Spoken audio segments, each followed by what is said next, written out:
غوث اعظم حضرت شیخ عبدالقادر جیلانی رحمۃ اللہ علیہ ایران کے شمالی علاقے کے ایک چھوٹے سے قصبے گیلان میں پیدا ہوئے۔ یہ یکم رمضان المبارک اور جمعۃ المبارک کا دن تھا جس رات حضرت غوث اعظم رحمۃ اللہ علیہ پیدا ہوئے۔ اس رات آپ رحمۃ اللہ علیہ کے والد حضرت سید ابو صالح نے خواب میں دیکھا کہ سرور کائنات حضرت محمد مصطفیٰ صلی اللہ علیہ وآلہ وسلم تشریف لائے ہیں۔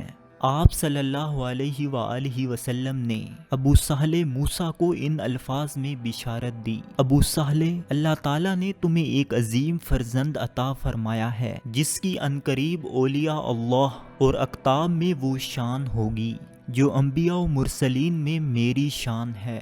حضرت عبدالقادر جیلانی رحمۃ اللہ علیہ کی والدہ ماجدہ بھی ایک ولیہ کاملہ تھیں، جہاں حضرت غوث اعظم رحمۃ اللہ علیہ کے والد گرامی کو آپ کی پیدائش سے متعلق بشارتیں دی گئیں۔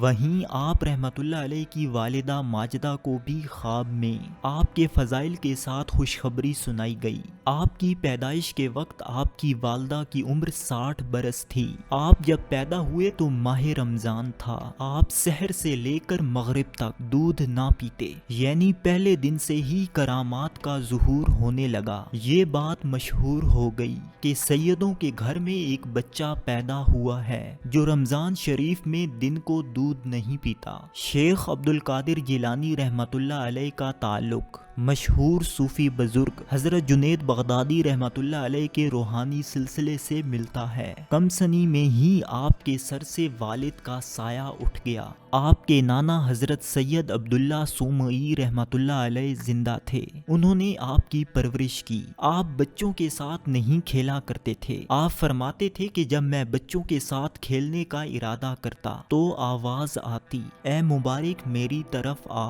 آپ رحمۃ اللہ علیہ کہتے تھے: بچپن میں ایک دفعہ میں ایک بیل کے پیچھے کھڑا ہو کر عام کسانوں کی طرح ہل چلانے لگا، لیکن میری حیرانگی کی انتہا نہ رہی جب اس بیل نے مجھ سے کلام کیا کہ تم کاشتکاری کے لیے پیدا نہیں ہوئے، اللہ تبارک تعالیٰ نے تمہیں اس کا حکم بھی نہیں دیا۔ جب آپ مدرسے میں داخل ہوئے تو ایک اجنبی شخص روزانہ آپ کو مدرسہ چھوڑنے جاتا۔ مدرسے میں بھی وہ شخص آپ کے پاس موجود رہتا اور پھر گھر چھوڑ کر آتا۔ ایک دن آپ کے سوال کرنے پر اس نے کہا کہ میں اللہ کی طرف سے مامور ہوں اور انسانی شکل میں آپ کی خدمت کے لیے بھیجا گیا ہوں۔ 18 برس تک آپ والدہ کے پاس رہے اور پھر روحانی علوم کے حصول کے لیے والدہ سے بغداد جانے کی اجازت طلب کی۔ والدہ کے لیے یہ فیصلہ آسان نہیں تھا، لیکن انہوں نے آپ کو بغداد جانے کی اجازت دے دی اور ہمیشہ سچ بولنے کی تلقین کی۔ آپ نے جوان بیٹے کو نصیحت کرتے ہوئے فرمایا: میں تمہیں اللہ تبارک تعالیٰ کے حوالے کرتی ہوں، شاید میں تمہیں زندگی میں نہ دیکھ سکوں۔ حضرت عبدالقادر جیلانی رحمۃ اللہ علیہ ایک قافلے کے ساتھ بغداد روانہ ہوئے۔ کچھ فاصلہ طے کیا تو ڈاکوؤں نے حملہ کر دیا اور تمام سامان لوٹ لیا۔ ایک ڈاکو آپ کے پاس آیا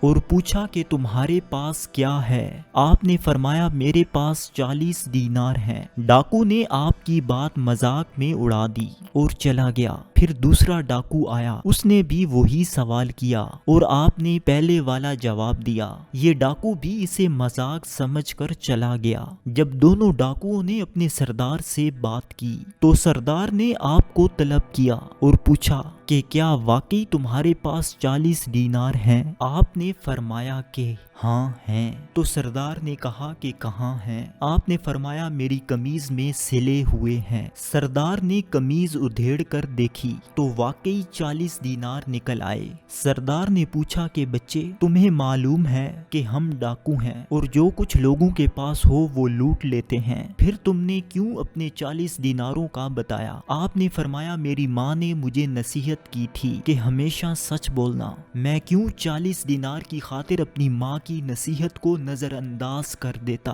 آپ کے یہ الفاظ سیدھا سردار کے سینے پر لگے۔ شرم و ندامت سے اس کی آنکھوں سے آنسو نکل آئے اور بولا کہ اے بچے، تم نے اپنی ماں سے کیا ہوا عہد کا اتنا پاس رکھا، اور افسوس کہ میں اپنے خالق حقیقی کا عہد برسوں سے توڑ رہا ہوں۔ یہ کہہ کر اس نے رازنی اور باقی برائیوں سے توبہ کر لی، اور سردار کو دیکھ کر باقی ڈاکوؤں نے بھی ایسا ہی کیا اور قافلے کا تمام ساز و سامان واپس کر دیا۔ یہ پہلی توبہ تھی جو گمراہ لوگوں نے آپ کے ہاتھ پر کی۔ 8 سال کے عرصے میں آپ نے تمام دینوی علوم پر دسترس حاصل کی۔ علم کے حصول کے بعد شیخ عبد القادر جیلانی رحمۃ اللہ علیہ نے بغداد کو چھوڑا اور عراق کے صحراؤں اور جنگلوں میں 25 سال تک عبادت و ریاضت اور سخت مجاہدے اور مراقبے کیے۔ آپ اپنی تمام خواہشات سے کنارہ کش ہو گئے۔ صرف 26 برس کی عمر میں دنیاوی چیزوں کو چھوڑ دینا ایک بہت بڑا مجاہدہ ہے۔ آپ نے ایک دفعہ کہا کہ میں جس قدر مشقتیں برداشت کرتا تھا، اگر وہ کسی پہاڑ پر ڈال دی جائیں تو وہ بھی ریزہ ریزہ ہو جاتا۔ جب پورا تزکیہ نفس ہوا تو آپ حضرت قاضی ابو سعید مبارک مخزومی رحمۃ اللہ علیہ کی خدمت میں حاضر ہوئے اور بیعت کر کے حلقہ ارادت میں شامل ہو گئے۔ حضرت قاضی ابو سعید مبارک مخزومی رحمۃ اللہ علیہ جب سیدنا غوث اعظم رحمۃ اللہ علیہ سے بیعت لے چکے تو آپ کو اپنے ہاتھوں سے کھانا کھلایا، جس سے آپ کو اتنا فیض ملا کہ خود فرماتے ہیں کہ میرے شیخ طریقت جو لقمہ میرے منہ میں ڈالتے تھے وہ ہر لقمہ میرے سینہ کو نور معرفت سے بھر دیتا تھا۔ پھر حضرت شیخ قاضی رحمۃ اللہ علیہ نے آپ کو خرقہ خلافت پہنایا اور فرمایا، اے عبد القادر، یہ خرقہ حضور سرور کونین صلی اللہ علیہ وآلہ وسلم نے امیر المومنین حضرت علی رضی اللہ تعالی عنہ کو عطا فرمایا۔ ان سے حضرت خواجہ حسن بصری رحمۃ اللہ علیہ کو ملا اور پھر ان سے دست بدست مجھ تک پہنچا، اور اب میں تمہیں دے رہا ہوں۔ یہ خرقہ پہننے کے بعد سیدنا غوث اعظم رحمۃ اللہ علیہ پر برکات و تجلیات اور بے شمار انوار کا نزول ہوا۔ آپ ایک دن اپنے مرشد ابو سعید مبارک مخزومی رحمۃ اللہ علیہ کے پاس بیٹھے ہوئے تھے، کسی کام کے لیے اٹھ کر باہر آئے تو آپ کے شیخ طریقت نے فرمایا، اس نوجوان کا قدم ایک دن تمام اولیاء اللہ کی گردنوں پر ہوگا، اور اس کے زمانے کے تمام اولیاء اس کے سامنے اپنی گردنیں جھکا دیں گے اور انکساری کریں گے۔ اور پھر ایسا ہی ہوا۔ آپ ایک محفل میں بیان کر رہے تھے، ہزاروں کی تعداد میں حاضرین آپ کو سن رہے تھے، جن میں وقت کے اولیاء کرام بھی شامل تھے۔ آپ نے حکم الہی سے ارشاد فرمایا، جس کا مطلب ہے کہ میرا پاؤں تمام اولیاء کی گردن پر ہے۔ یہ سننا تھا کہ تمام حاضرین کے سر جھک گئے۔ جس وقت غوث اعظم رحمۃ اللہ علیہ نے یہ ارشاد فرمایا تھا، حضرت خواجہ معین الدین چشتی رحمۃ اللہ علیہ خراسان کے ایک پہاڑ میں مجاہدہ و ریاضت کی منزلیں طے فرما رہے تھے۔ بغداد میں یہ اعلان ہوتے ہی آپ نے اپنا سر جھکا لیا اور وہیں سے جواب دیا، آپ کے قدم مبارک میری آنکھوں اور سر پر۔ اس نیاز مندی کا نتیجہ یہ ہوا کہ سلطان الہند حضرت غریب نواز رحمۃ اللہ علیہ یہاں کے سارے ولیوں کے بادشاہ مقرر ہوئے۔ شیخ عبد القادر جیلانی رحمۃ اللہ علیہ کی خدمات و افکار کی وجہ سے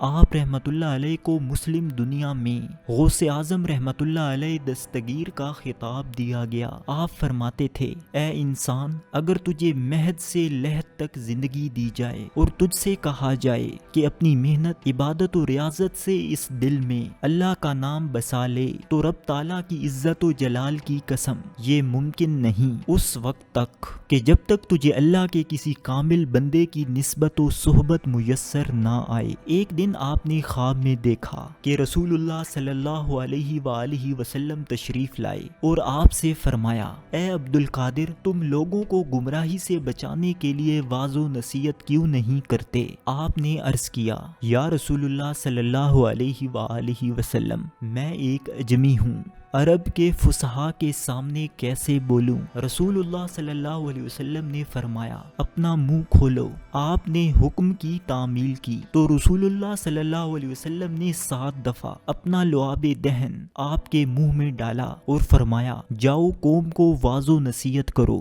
اور ان کو اللہ کے راستے کی طرف بلاؤ۔ آپ نماز ظہر کے بعد واز کے لیے بیٹھے لیکن جھجکتے رہے تو عالم کشف میں حضرت علی رضی اللہ تعالیٰ عنہ کو دیکھا جو کہہ رہے تھے کہ واز شروع کیوں نہیں کرتے۔ آپ نے کہا کہ میں گھبرا گیا ہوں۔ حضرت علی رضی اللہ تعالیٰ عنہ نے فرمایا کہ اپنا منہ کھولو، تو حضرت علی رضی اللہ تعالیٰ عنہ نے 6 بار اپنا لعاب دہن آپ کے منہ میں ڈالا۔ آپ نے عرض کیا کہ آپ رضی اللہ تعالیٰ عنہ نے لعاب دہن 7 بار کیوں نہیں ڈالا؟ تو حضرت علی رضی اللہ تعالیٰ عنہ نے فرمایا کہ رسول اللہ صلی اللہ علیہ وآلہ وسلم کے ادب کی وجہ سے ایسا کیا۔ یہ کہہ کر حضرت علی رضی اللہ تعالیٰ عنہ چلے گئے اور آپ نے واز کا آغاز کیا۔ لوگ آپ کی فصاحت و بلاغت دیکھ کر دنگ رہ گئے۔ واز کے دوران آپ کی آواز اتنی صاف ہوتی کہ 70,000 کے مجمع میں پہلے اور آخری شخص کو بالکل واضح اور ایک جیسی سنائی دیتی تھی۔ ناظرین، آپ کو حضرت عبد القادر جیلانی رحمۃ اللہ علیہ کی کرامات، اقوال اور باقی زندگی کے بارے میں پارٹ 2 میں تفصیل سے آگاہ کریں گے، تو دیکھتے رہیے کتاب سنو۔